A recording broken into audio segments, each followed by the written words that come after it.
Welcome back. As we've seen, Spark can read in text and CSV files.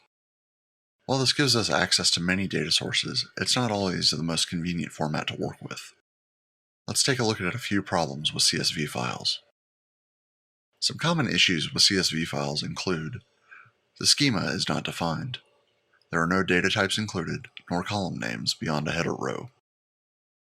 Using content containing a comma or another delimiter requires escaping. Using the escape character within the content requires even further escaping.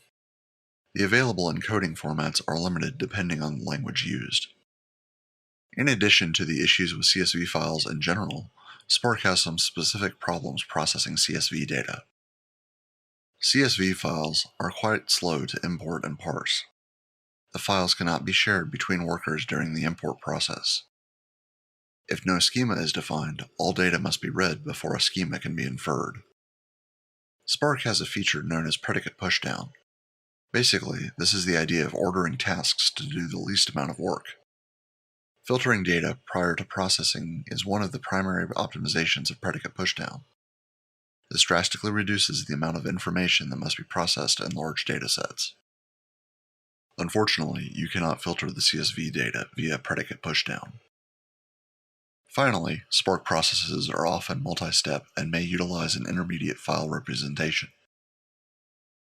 These representations allow data to be used later without regenerating the data from source. Using CSV would instead require a significant amount of extra work defining schemas, encoding formats, etc. Parquet is a compressed columnar data format developed for use in any Hadoop-based system. This includes Spark, Hadoop, Apache Impala, and so forth. The Parquet format is structured with data accessible in chunks, allowing efficient read-write operations without processing the entire file. This structured format supports Spark's predicate pushdown functionality, providing significant performance improvement. Finally, Parquet files automatically include schema information and handle data encoding.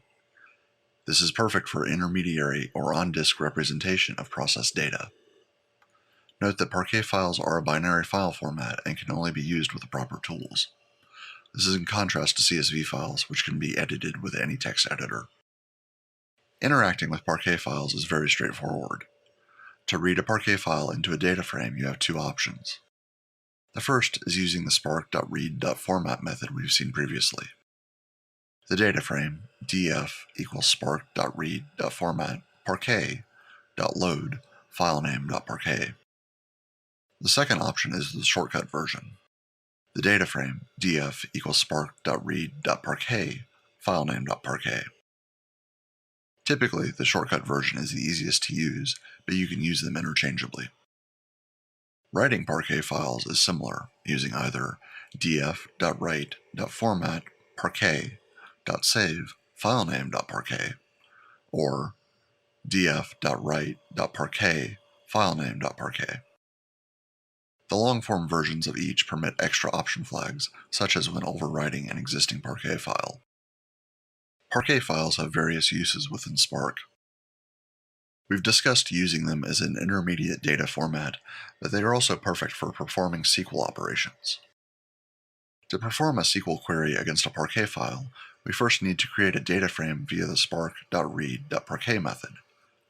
Once we have the data frame, we can use the create or replace temp view method to add an alias of the Parquet data as a SQL table. Finally, we run our query using normal SQL syntax and the spark.sql method. In this case, we're looking for all flights with a duration under 100 minutes. Because we're using Parquet as the backing store, we get all the performance benefits we've discussed previously, primarily defined schemas and the available use of predicate pushdown. You've seen a bit about what a Parquet file is and why we'd want to use them. Now let's practice working